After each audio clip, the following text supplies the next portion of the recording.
হ্যাঁ বন্ধুরা, আমি আপনাদের সামনে একটা ফলো আপ কেস তুলে ধরছি। আমার সামনে যে বসে আছেন তার নাম রমা বিশ্বাস। বয়স হচ্ছে 36 বছর। যখন আমার কাছে আসে তার একটা রেকটামে একটা বল সেন্সেশন হতো, আর ইনভলেন্টারি ইউরিনেশন ছিল ডিউরিং স্লিপ, আর ছিল সারা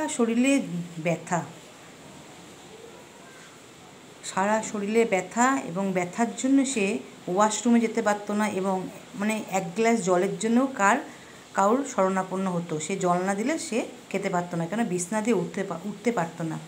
রিপোর্টটা আমি দেখাতে পারলাম না। রিপোর্টে দেখেছিলাম বোথ নি জয়েন্টেই অস্টিও আর্থ্রাইটিস আর লাম্বার স্পন্ডাইলোসিস ছিল। রমা আমার কাছে তাও প্রায় 1.5 বছরের মতন ওষুধ খাচ্ছে। এখন মোটামুটি রমা সুস্থ আছে। আমি মুখ দিয়ে শুনবো, তার আগে আমি কি প্রেসক্রাইব করলাম একটু জানিয়ে দিই। রমার পাস্ট হিস্ট্রিতে ছিল টিউমার অপারেশন, হিস্টেকটমি হয়েছে, ইউট্রাসে একটা টিউমার ছিল, সেটা অপারেশন হয়েছিল। ফ্যামিলি হিস্ট্রিতে বাবার হার্ট অ্যাটাক হয়েছিল, আর মায়ের সুগার ছিল, আর টিউবারকুলোসিস ছিল। মাইন্ডের মধ্যে পেলাম রাগ ছিল, আর সে সবসময় মনে হয় যেন তার পিছনে কেউ একজন দাঁড়িয়ে আছে। চিলি পেশেন্ট ছিল, লবণ খেতে ভালোবাসতো। তাহলে কি পেলাম?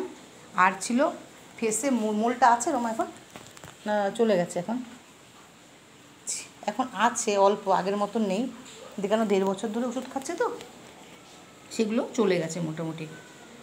এই হচ্ছে রমার সমস্যা। তাহলে আমি নিয়েছিলাম পাস্ট হিস্ট্রিতে একটা টিউমার অপারেশন হয়েছিল, চিলি পেশেন্ট, ওয়ার্ড ছিল ফেসে বা শরীরেও আছে, পিছন দিয়ে যেন কেউ দাঁড়িয়ে আছে, আর ড্রিম ছিল ফলিং,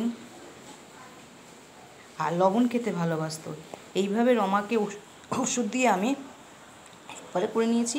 থুজা 28 দিয়েছিলাম, 28 চলেছিল, তারপরে আমি সালপারে আসলাম। এখন রমা আগে যেমন হাঁটতে পারতো না, এখন রমা আমার কাছে নিজে একা হেঁটেই এসেছে। এবং রমা কেমন আছে রমা নিজেই বলবে। রমা তুমি বলো, আমার কাছে তো ওষুধ খাচ্ছ প্রায় 1.5 বছর ধরে খাচ্ছ, কেমন আছো এখন বলো? এখন আমি ভালো আছি। আগে কেমন ছিল আমার কাছে যখন আসতে? আগে যখন এসেছি গাড়িতে করে এনে আমার এখানে শুয়ে দিত, তারপর আমি কথা বলতাম, তাও ঠিক মতো কথা বলতে পারতাম না। যাই হোক, এখানে ওষুধ খাওয়ার পরে আমি এখন হেঁটে চলে বেড়াই। আমি এখন সবই করি, বাজার ঘাট, নিজের সংসারের কাজ, নিজের কাজ সবই নিজে করি। এটুকু করবো এর আমার আশা ছিল না। এখন আমি সবই করি, এখন আমি সবই ভালো আছি, খুবই ভালো আছি।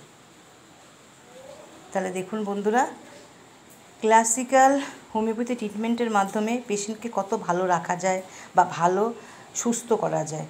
একটা ফলো আপ কেস দেখালাম, আবার দেখা হবে, এখন রাখছি।